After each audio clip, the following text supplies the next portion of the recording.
Okay. Hello, everyone. Welcome to this evening's talk. The answer is a different movement of the question. I would like to speak about certain ways that the mind can approach the phenomenology, uh, the content of the moment. I find that every human being has had different experiences. What this means is really that the way meaning flows in our eyes or is activated is different.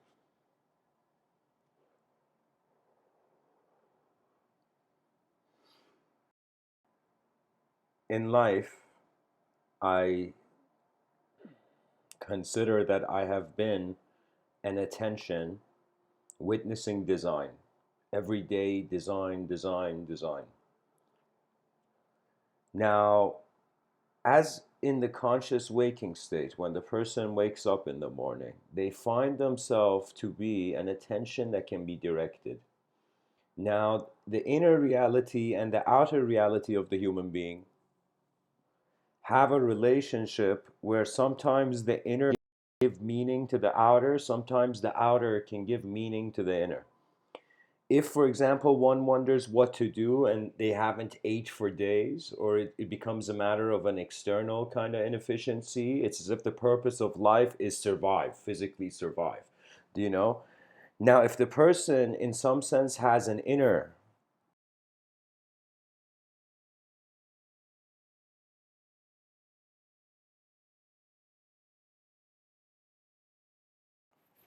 if the person has a sort of inner uh, dilemma or a sort of emotional dissonance, then the attention must go within. Since my childhood, I remember I had a very lovely aunt who would always bring puzzles and various things.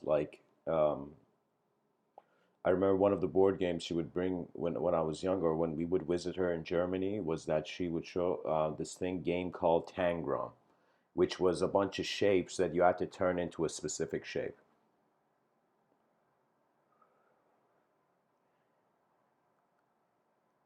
Throughout the years, I suddenly realized the problems I was seeing in life were originating from within. When I realized the ability to solve a problem has to do with how much the inner reality can clearly see it, it was as if coming to a situation where the puzzle has a bunch of answers. Now you try these answers, and suddenly the one that works was different than the answer you tried before. It was a sort of different interpretation of the question. So when I say the answer is a different movement of the question, it's a different movement of the question behind your eyes in your inner realms.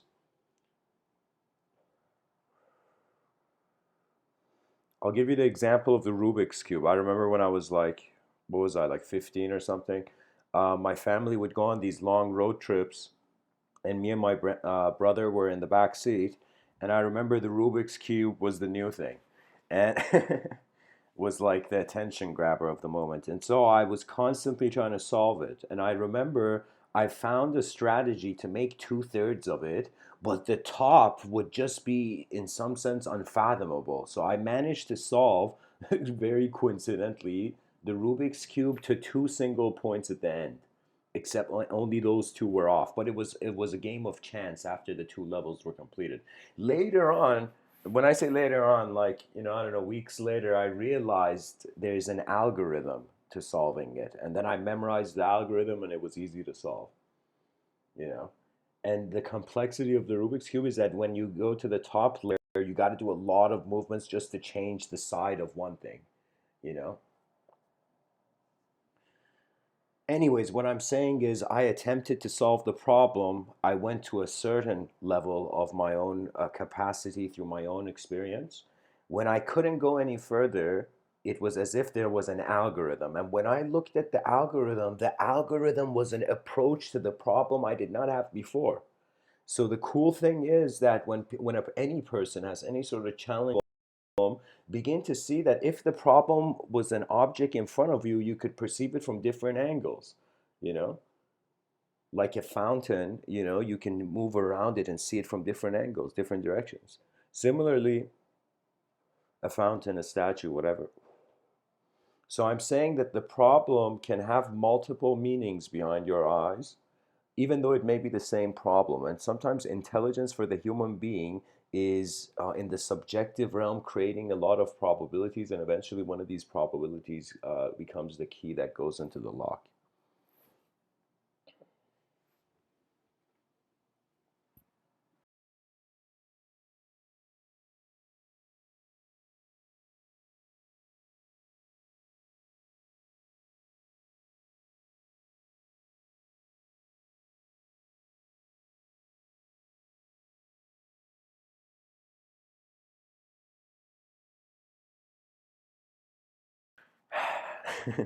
It seems like one person is listening. Welcome to the live stream.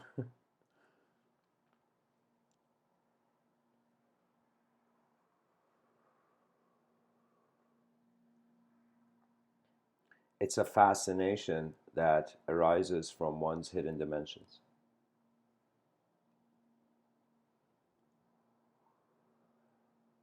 Anytime I've reached failure, it has been a reintroduction back into the unknown. Anytime I've succeeded after the victory was celebrated, it was a reintroduction back into the unknown. Every day I wake up, and every night I go back to sleep, and then I wake up, is a reintroduction to the unknown. So I have realized that subconsciously, as a human being on this planet, I have experienced life and death endlessly.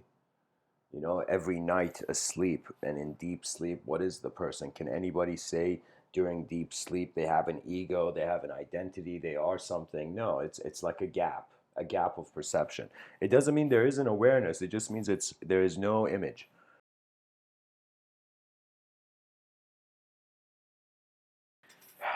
I personally have kind of, I don't know how to say it, but like I became very fascinated with the relationship of external imagery, like senses, what the senses provide.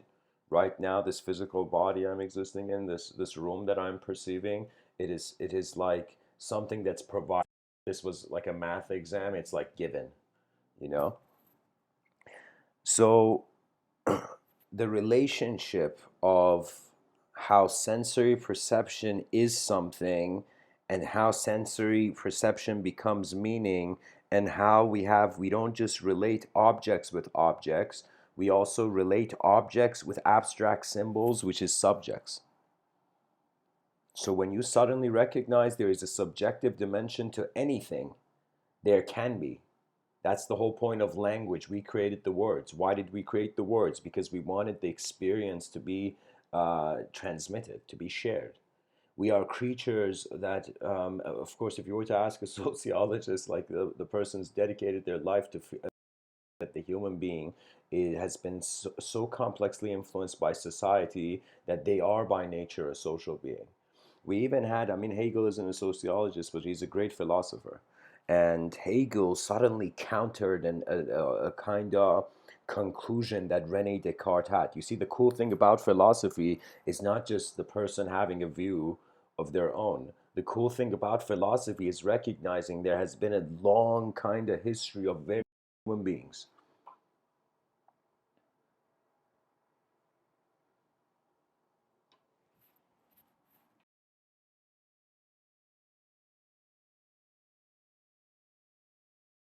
and that their minds have had a life on this planet and have perceived something.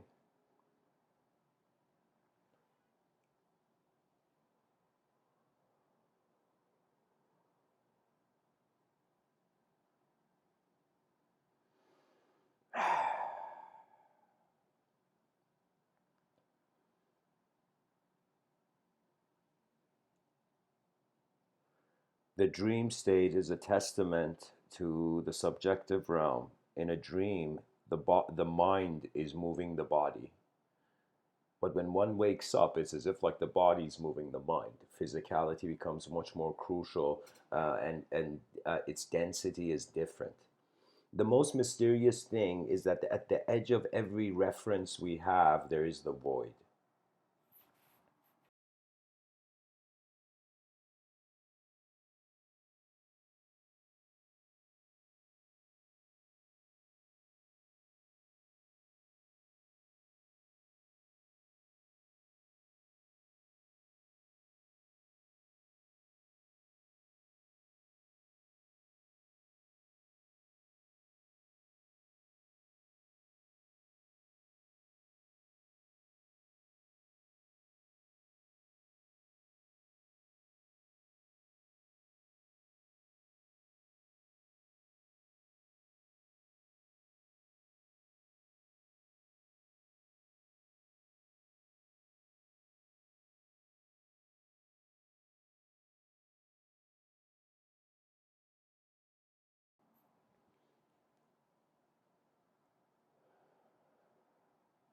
the answer is a different movement of the question.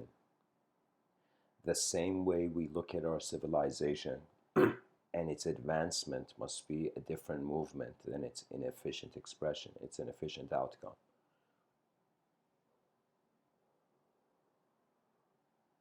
There is something about mortality that I find awakens the living being. When they realize things can end, when they realize it's just a vast space.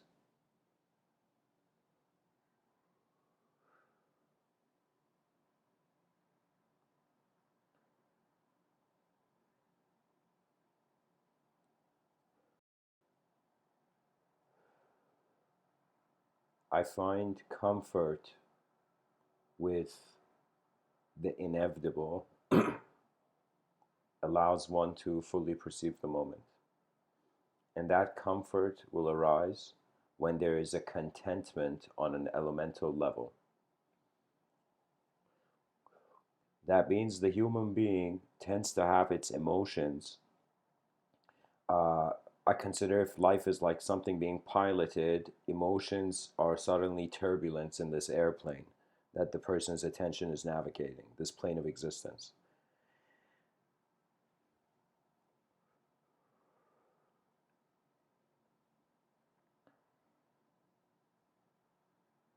It's like there is a known self, a known side to the coin, and an unknown side to the coin. It's as if there is an objective uh, position simultaneously with a subjective position.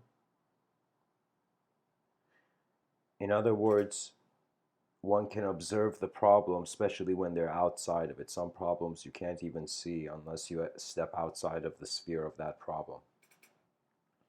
And I find the innovation comes in when either the self changes first or the world changes. That means in any situation of life, let's say there is a problem, any sort of problem, either the sense of self requires to look at things anew or the world requires to change. For example, if somebody wants the political system to change, it can't, doesn't change. It doesn't change just because you think it. You see what I mean? It's the world has to change in that case. But when it comes to a problem of how you feel, for example, about the political system or how you feel about things, then that comes from the self requiring to change. So imagine that we have been conditioned to think that we're just human animals, you know, humanimals.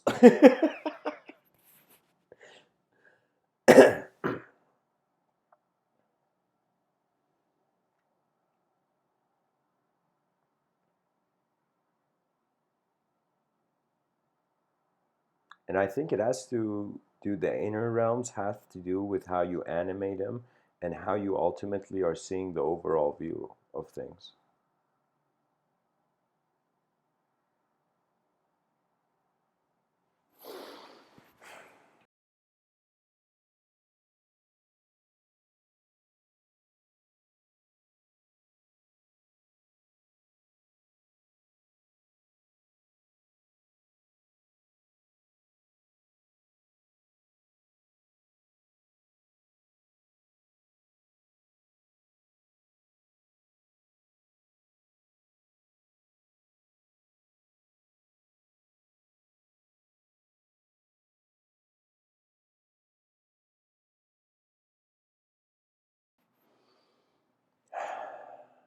Albert Einstein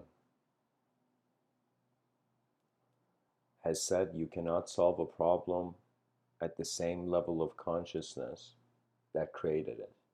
That means the way your eyes open up to the problem, the solution is not in the same way your eyes have opened up to the problem. And so a different movement of the question could be a different interpretation of the self, of a different interpretation the self has of the world, or a different interpretation of the world where the self is being extracted from.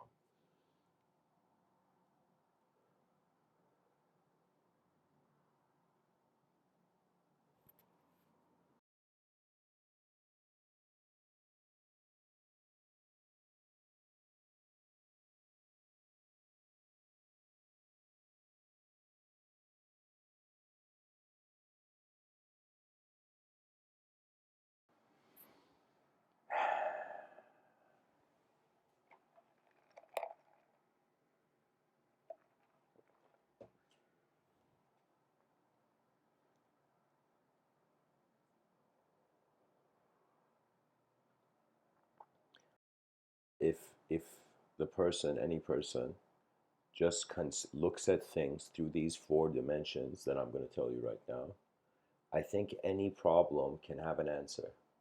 Anything has, it's like once you see the dimensions of how something is held, you suddenly get access to how something works. Think about it this way. It's as if somebody sees the video of someone driving like a NASCAR vehicle. And so it doesn't mean they're going to perfectly drive it, but they have the familiarity to now do something.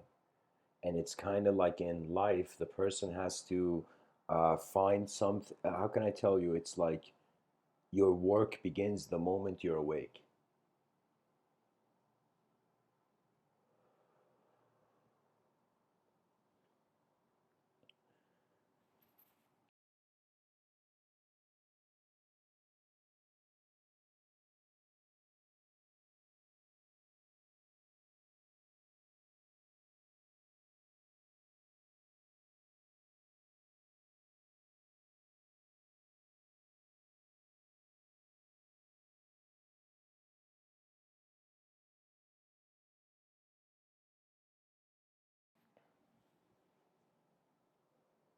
Rabindranath Tagore says, I slept and dreamt that life was joy. I awoke and saw that life was service. I acted, and behold, service was joy. The human being ultimately has one ability, one thing that every human being is doing that is the same. It is the effort for expression. It is the effort for movement. And there is a strangely divine pride to effort. You know, I had an experience. This was a couple months, not a couple months, maybe like 7 months ago, and the experience was incredible. Was incredibly intense. It was like a death. It was pretty much like death for me. And I remember I was just standing there, and there was just this feeling. It was like in my inner realms, a huge wind was hitting me, and it was as if like I was for a second made of ash. I could see everything was leaving, and it was a sort of fear I had never experienced in my inner realms, a fear of full emptiness, you know? It was a very, very unique moment. And in that moment, when I saw that, everything was gone. It was as if I was watching and waiting to kind of see. And eventually, at the end of that experience, somehow it was as if like I stepped out of, there was a miracle kind of solution, you know? It was,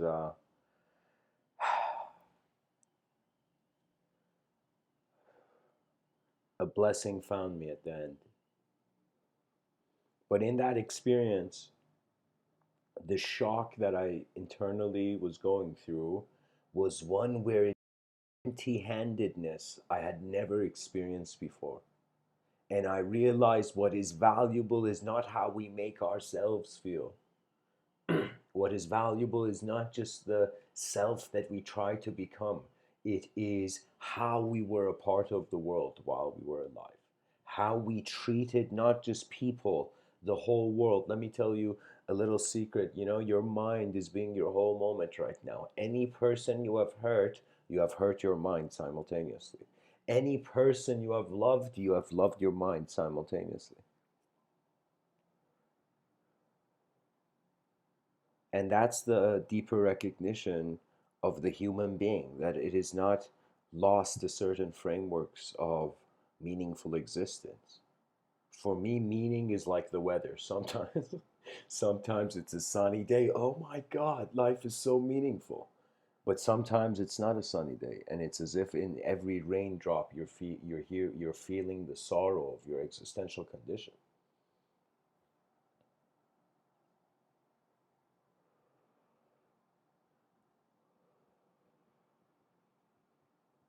The poet Rumi says out beyond ideas of right doing and wrong doing, there's a place.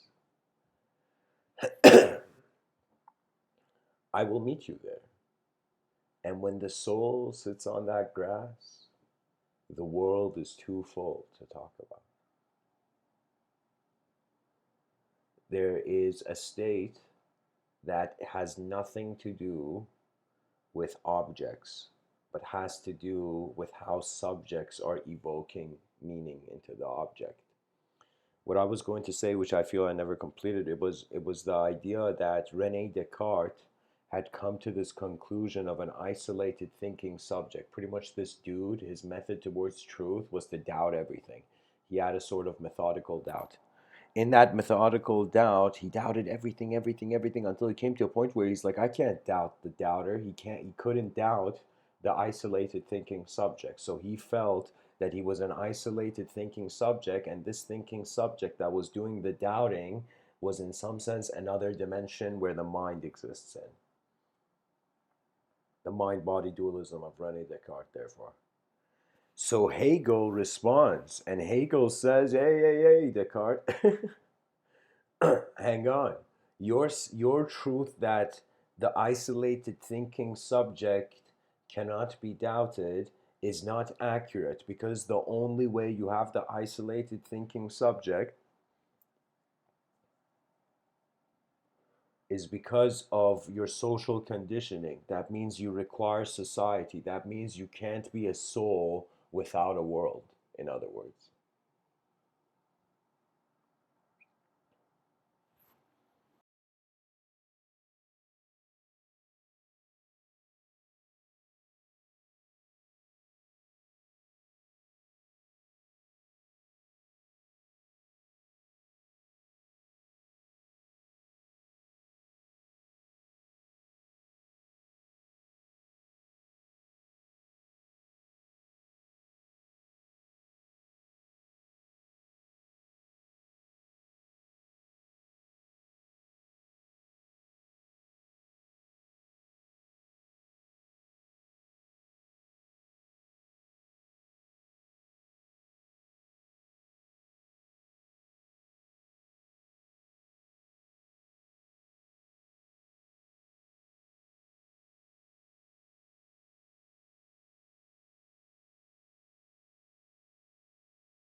Pretty much the same way in the New Age community, everybody, when they have a deep conversation, they are like, ego, ego. They point out each other's ego.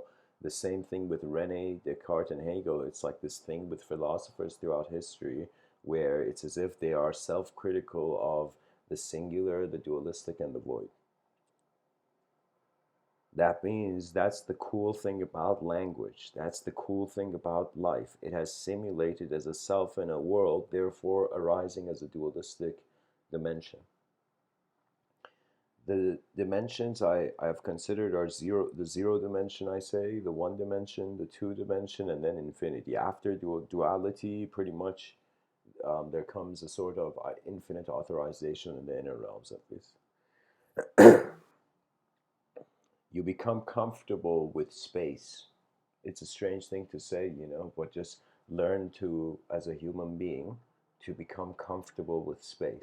It's like one of those privileges of life to appreciate.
Sorry, guys, there was a phone call. Kind of missed the last train of thought.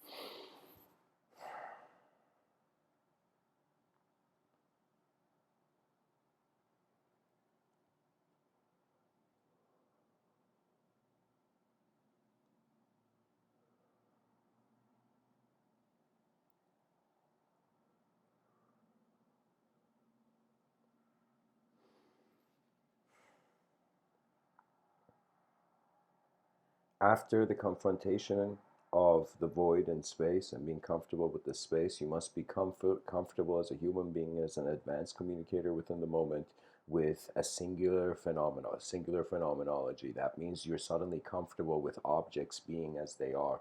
You're suddenly comfortable with the elemental reality hovering in space. You're comfortable seeing people and being able to see them as individuals. You're comfortable acknowledging words and acknowledging the letters individually. So once you become content with the singular, you also get the ability to see everything as one moment.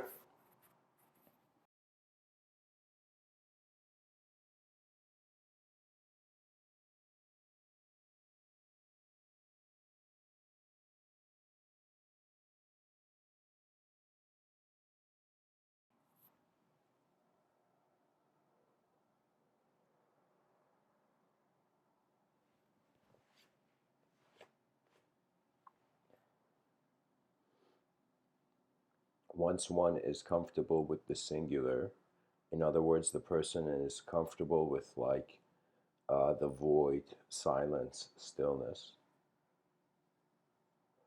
the person becomes comfortable with any phenomenology in its singular way. That means you're comfortable with a single existence in space.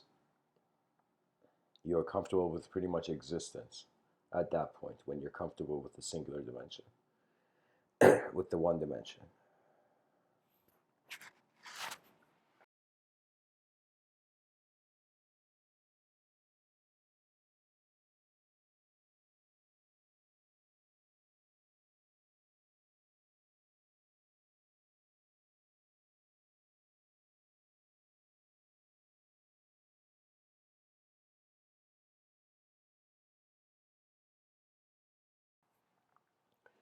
Now, once the person confronts the singular, the person will realize, just like you see the number two, it's one plus one. So you begin, after confrontation of the singular in regards to phenomenology, you go to the dualistic, you can say, to the good and bad, chaos and order, the right and wrong. It's like a lot of systems and knowledge, everything in language is dualistic, by the way. I've definitely emphasized this so far. And Uh, so once you become comfortable with the dualistic, that means suddenly becoming comfortable with, in some sense, your worst self and your best self. Everybody's worst self and best self. Your civilization's best face, worst face, or direction and whatnot. So once you become comfortable with the dualistic, it is only then where a relationship opens up, where it becomes the relationship of the void with the singular with the void, the dualistic with the void. And then once the dualistic confronts the void, it becomes like a strange kind of triangle of 0, 1, and 2 in each point of the triangle, right? And it's like once it gets to that relationship, duality becomes infinite afterwards. So that means duality, I say, is the father of infinity. And the singularity is the mother of duality, and the void is the origin. I don't want to even say origin, and the void is the grand stage.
Guys, I want to go into what I call a quote tunnel, which is a part of this show, something I've created where I just go online and whether it's a certain theme, a certain person in history,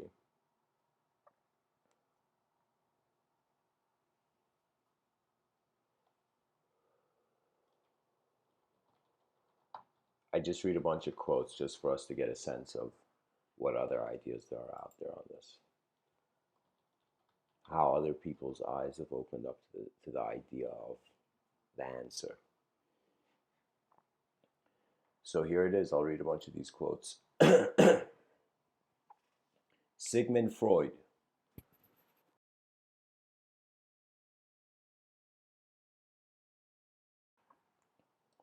The great question that has never been answered, and which I have not yet been able to answer despite my 30 years of research into the feminine soul, is what does a woman want? That's a hard thing for a psychologist to admit, guys. David Thoreau says the greatest compliment that was ever paid me was when one asked me what I thought and attended to my answer. Stephen Hawking says, I am a child who's never grown up. I still keep asking these how and why questions. Occasionally, I find an answer. Yogi Berra says, I wish I had an answer to that because I'm tired of answering that question. Okay. Epic, Epic, Epictetus says, nothing great is created suddenly, any more than a bunch of grapes or a fig. If you tell me that you desire a fig, I answer you that there must be time. Let it first blossom, then bear fruit, then ripen.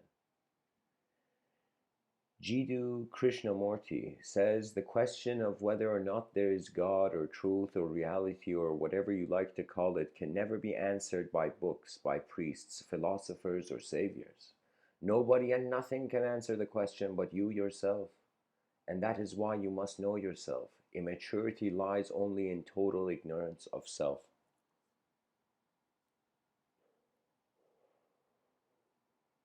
I agree. But I also know that the ignorance of the self is missing out also on the opportunity of a lifetime.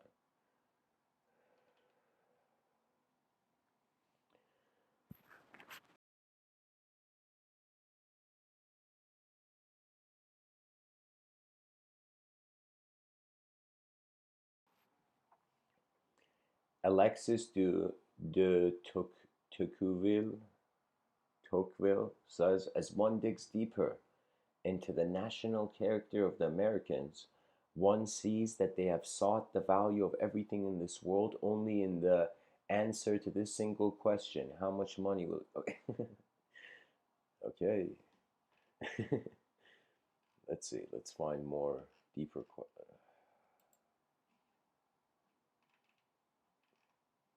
Okay, Abraham Lincoln. If we try to read, much less answer, all the attacks made on me, this shop might as well be closed for any other business.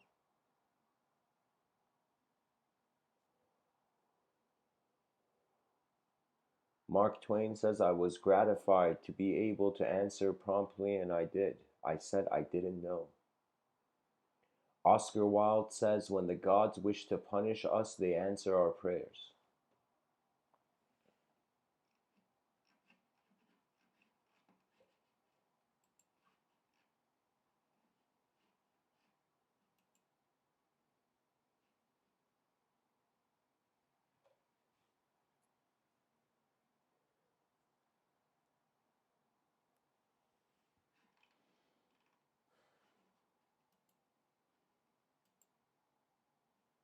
Friedrich Nietzsche says, we hear only those questions for which we are in a position to find answers. Voltaire says, judge a man by his questions rather than his answers. And this is so true, guys, because a question has a strange value. It is more of a direct observation. An answer is the conclusion made from an observation, you know? And it's a cool thing in life to see how many problems exist because you are looking at it in that way and how many problems actually exist. Max Lucado says, the meaning of life, the wasted years of life, the poor choices of life. God answers the mess of life with one word: grace.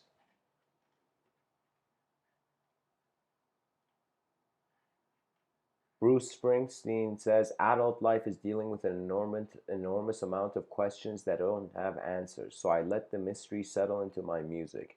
I don't deny anything. I don't advocate anything. I just live with it. Well said.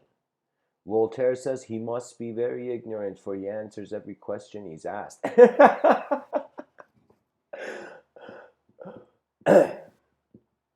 Hey, and the effort has a value.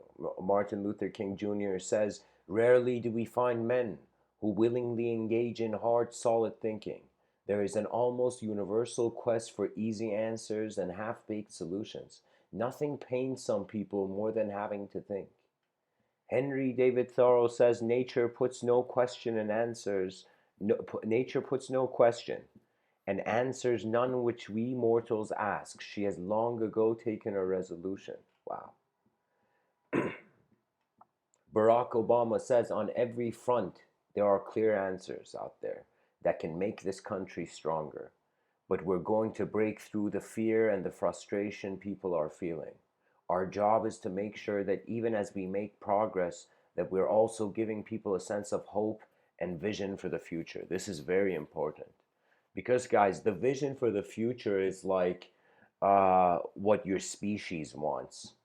And the species really doesn't have too much of a collective narrative. There is, of course, development of national identity, but I feel we are going to be ushered into an era where all nations will realize to create borders is kind of strange. Because if the resources of if we were truly civilized and advanced, we would say, okay, rather than every person like taking how can I tell you, every nation becomes a sub-nation of a sort of universal nation. So I call that civilization too, a 2.0, a yin yang civilization. Anyways. Robin Williams says, when the media asks George W. Bush a question, he answers, can I use a lifeline? Okay. Steve Jobs, throughout my years in business, I discovered something. I would always ask why you do things. The answers that I would invariably get are, oh, that's just the way things are done around here. Nobody knows why they do what they do. Nobody thinks very deeply about things in business. It's very true, guys, because the person who just wants to fulfill the desire is not seeing the bigger picture normally.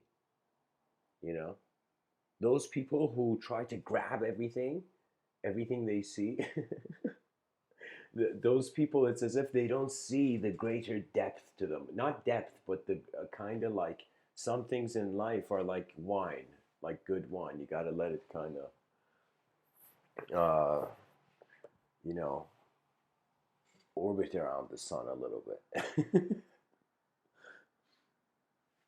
Pablo Picasso says, computers are useless. They can only give you answers.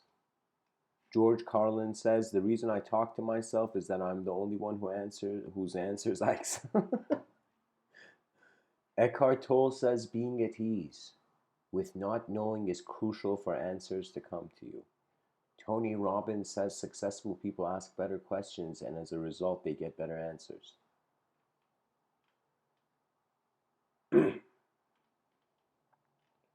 Lee Brown says, you need to make a commitment, and once you make it, then life will give you some answers. Kurt Cobain says, we have no right to express an opinion until we know all of the answers.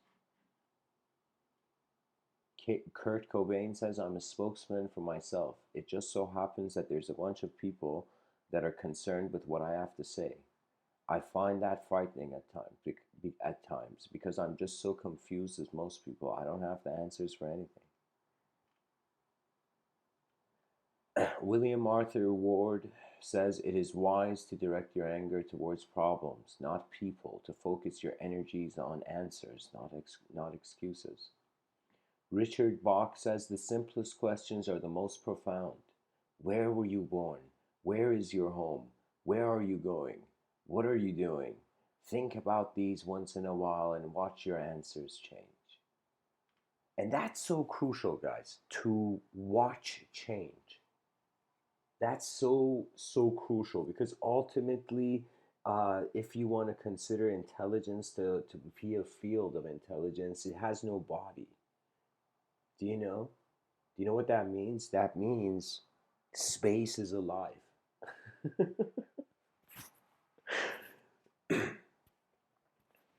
And when something is alive, it means it has unknown will. That means when other animals, if other species saw us and they were articulate, they'd be like, whoa, with what kind of vision is this creature moving, the human being?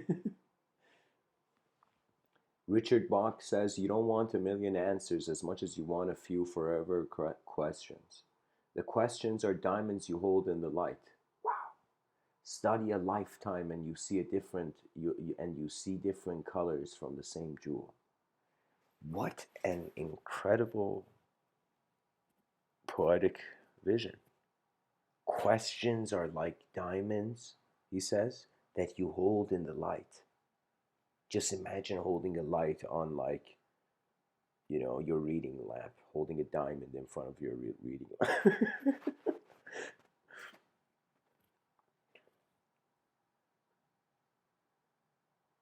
You study a lot. He says, so I'll read the quote again even. You don't want a million answers as much as you want a few forever questions.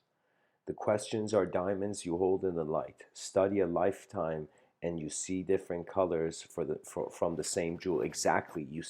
Pretty much the way life is happening is like as the human being is growing up, it is experiencing new dimensions of what it is and how the mind is holding itself in the moment, what kind of subjective architecture it evokes. Taylor Swift says, I have an obsession with knowing the answers to things. When I don't know what happened, it just bothers me. It gets under my skin and I need to write about it. It's like, welcome to the club of every philosopher's life. John Lennon says, I'm not claiming divinity. I've never claimed purity of soul. I've never claimed to have the answers to life. I only put out songs and answer questions as honestly as I can. But I still believe in peace, love, and understanding. Richard Dawkins, one of the things that is wrong with religion. one of the things that is one of the things that is wrong with one of the things that is wrong with religion is that it teaches us to be satisfied with answers which are not really answers at all. Yes, language is a simulation. Uh, let's see. Chanakya. Before you start some work, always ask yourself 3 questions. Why am I doing it? What the result might be, and will I be successful? Only when you think deeply and find satisfactory answers to these questions, go ahead. I mean, if you had to do that all the time, it's like you'd get bored, you know? Tupac Shakur says, I don't see myself being special. I just see myself having more responsibilities than the next man. People look to me to do things for them, to have answers. Simone Biles says, when I was younger, I thought every kid was adopted because that's all I've known. I have everything I need, so I never felt the need to have answers for what happened.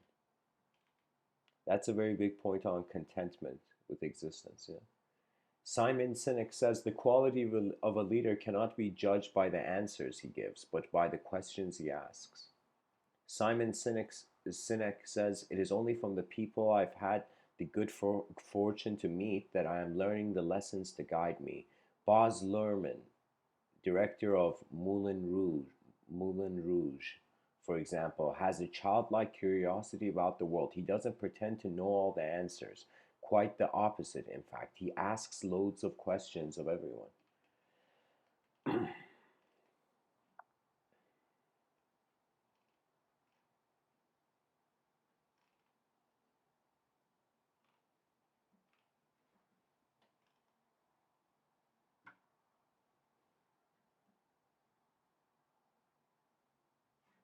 Henry Adams says philosophy, unintelligible answers to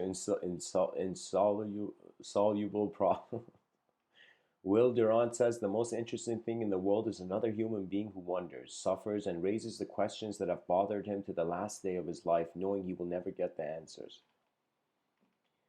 Bill Nye says, unlike science, creationism cannot predict anything, and it cannot provide satisfactory answers about the past.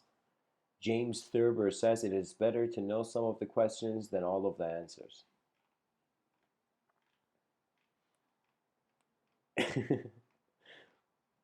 Let's see.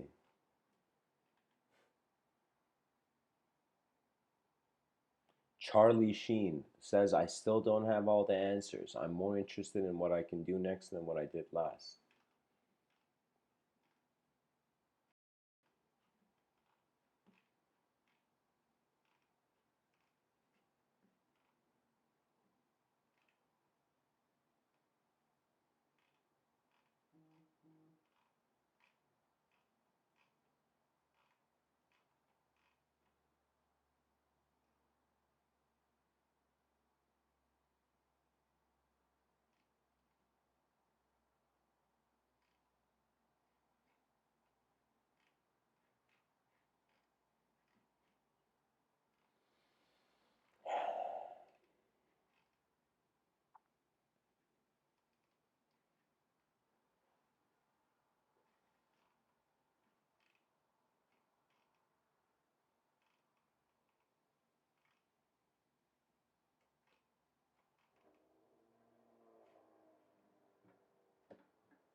Okay, guys, I'll share this quote by Christopher Reeve. He says, a hero is someone who, in spite of weakness, doubt, or not always knowing the answers, goes ahead and overcomes anyway.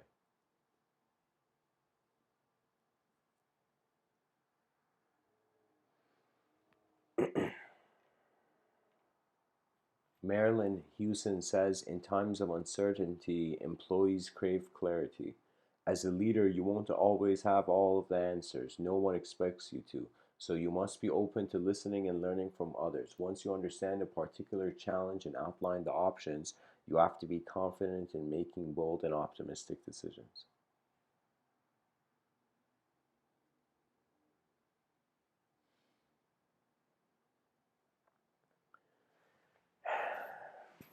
Life is very fascinating, guys. It's many eyes upon the same world. That means anything can have multiple dimensions based on the living attention that falls upon it. An artwork can have 8 billion different meanings.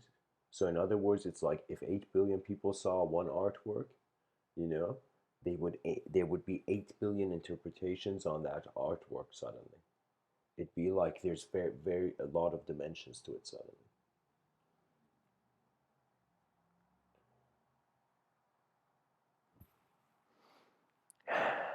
So anyways, guys, thanks for tuning in. And before I end off, I'm going to read a. Hopefully, my laptop isn't dead. Okay. I'm going to read one poem before I go.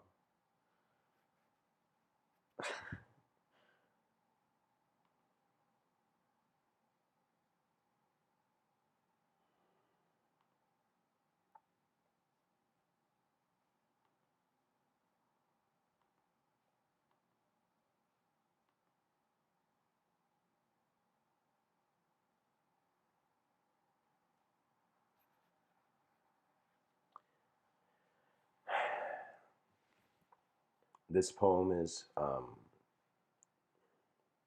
from this poetry book I wrote called The Only. And it's existential poetry. I wrote it in 2016, I feel. 15 maybe. Anyways, The poem is called The Madman's Canyon. It's poem number 20. By the way, guys, I treat these talks as a digital notepad, so that's why sometimes. The Madman's Canyon. You were always a genius. Your mother always told you that. Gaia has never been unkind, for your existence has been allowed. You have gone from a grain of sand to the creator of the hourglass. You are a chaotic creator, always creating moments of beautiful insanity. Your order is never ordered, for your God was never shaped when his gaze composed your composure. A madman once said, "Don't listen," and I listened. For there was no better gaze than a comfortable disappearance. But remember, mighty being, if your world was flipped and the Creator gave you the eyes of all existence, could you be a God who would never demand? Would you let all imagery dissolve into a moment that never existed? Let yourself be calm and joyous through every endeavor. For over all ends, the beginning has stood like a new savior. Do not bash theories when you think you are one. Wisdom was found in the emptiness of your ears. Be kind, my beloved, for transition is a wrath to the individual mind. If love came to you, would you kiss her in an instant? Would the temple and the lab melt in your eyes? Love life, for without you, there is none.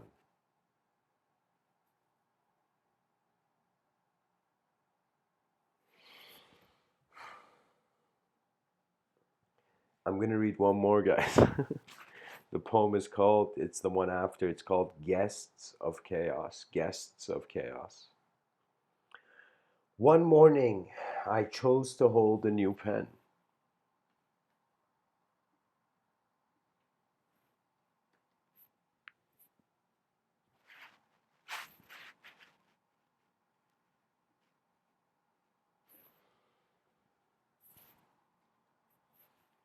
One morning, I chose to hold a new pen. The empty page smiled, but my world had stopped. O infinite vision, is this a hidden gift? Is the pen holding me? Or has the poem given me another rebirth? In the sanctuary of the silent, peace never crawls, for it has always stood up. You may choose a color to see, but the guides of the man hanging from the edge of the cliff were always pushing him up through his memory. Rise beyond notation, for we are starlight in human form. Dance around, my beloved, and never stop, for you are the keeper of worlds. Once you have melted, the candle will smile through its glow. The treasure revealer had always breathed through the treasure. For ordered lives are finding their shaky legs tiring. In the domain of unnecessary anguish, you were never the abyss. For my beloved friend, the guests of chaos never belong to this room. This life is a doormat. Are you willing to step inside your truth?